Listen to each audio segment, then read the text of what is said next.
পদ্মা সেতু চালুর পর ঢাকা বরিশাল মহাসড়কে যানবাহনের চাপ বেড়েছে কয়েক গুণ। সেই হিসেবে কোনো টেকসই উন্নয়ন হয়নি এই ঢাকা বরিশাল মহাসড়কে। ফলে প্রতি মুহূর্তে বাড়ছে দুর্ঘটনার সংখ্যা। ফরিদপুরের ভাঙা থেকে মাদারীপুরের কালকিনির ভুরঘাটা পর্যন্ত ৪৭ কিলোমিটার সড়ক মাদারীপুর সড়ক বিভাগের আওতায়।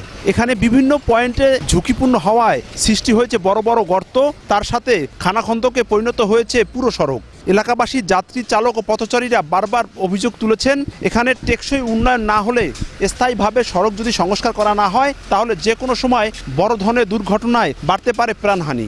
ঢাকা বরিশাল মহাসড়ক এটি ব্যস্ততম একটি মহাসড়ক। এই সড়কে বিভিন্ন স্থানে খানাখন্দক থাকার কারণেই প্রায় দুর্ঘটনা ঘটছে এবং বহু মানুষ পঙ্গুত্ব বরণ করছেন। অসুস্থ রোগী, বয়স্ক, বৃদ্ধ লোকও চলাচল করতে পারে না। ভ্যান, রিক্সা, হেঁটে যাওয়ার একটা অবস্থা নাই। খুবই খারাপ অবস্থা। আমরা সরকারের দৃষ্টি আকর্ষণ করছি যে আমাদের রাস্তা দ্রুত সংশোধন করা হোক। ভাঙার কারণে স্পিড আসতেছিল, কোনো গাড়ি চলাচল করতেছিল না, শুধু একটা গাড়ি ছিল। মানে কন্ট্রোল না করতে পেরে রাস্তা ভাঙানোর কারণে পড়ে দেওয়া, মানে ওইখানে কাদার ভিতরে এমনভাবে ঢুকে গেছে, একটা লোক মারা গেছে। এরকম এইখানে আপনি তো গাড়ি ঠিকমতো চালান যায় না, মানে জীবনের ঝুঁকি নিয়ে এখানে গাড়ি চালান লাগে। গাড়ির চাকায় সমস্যা হয়, আরও অনেক সমস্যা আছে। গাড়ি চালাইতে সমস্যা, অ্যাক্সিডেন্টের হার বেশি বাইরে যায় ভাঙাচুরার কারণে।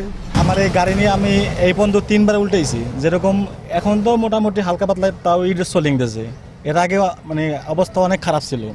তখন মনে করেন আমার যাতায়াত করতে অনেক অসুবিধা হইতো। গাড়িতে মাল থাকতো অনেক ভরা, তখন বড় বড় গাড়ি এই তো তখন চার সাইড দিতে যাই মনে করেন আমি উল্টে পড়তাম। খুবই ভয়াবহ এই রাস্তা তো ভাঙাচোরার জন্য আমরা তো গাড়ি ঠিকঠাকভাবে চালাতে পারছি না। আমাদের গাড়ির সমস্যা হচ্ছে, ঠিক আছে, আমাদের টায়ার বাস্ট হয়ে যায়। রাস্তার অবস্থা তো করুন খারাপ, এরকম তো রাস্তা চলে না, গাড়ি চালাইতে পারি না, কষ্ট হয়।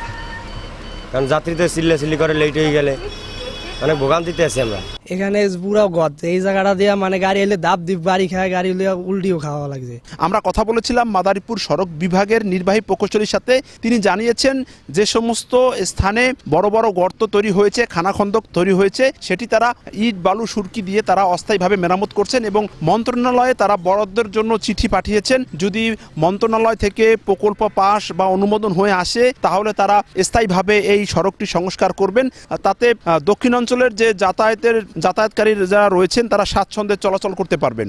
আর টেকাট মোড়টা এবং মোস্তাফাপুর মোড়টা, এই দুইটা মোড়ে মানে গাড়ি ব্রেক করে থামে এবং পানি নিষ্কাশনের যে ব্যবস্থাটা বিভিন্ন দিকে আটকিয়ে গিয়েছে।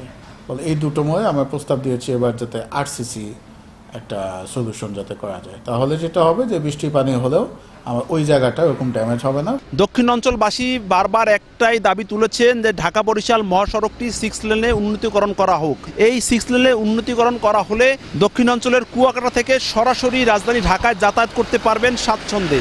তাহলে কমবে ভোগান্তি, বাঁচবে সময় এবং দুর্ঘটনার হারও কমে আসবে বলে মনে করছেন দক্ষিণাঞ্চলবাসী। সঞ্জয় কর্মকার, অভিজিৎ, সময় সংবাদ, মাদারীপুর।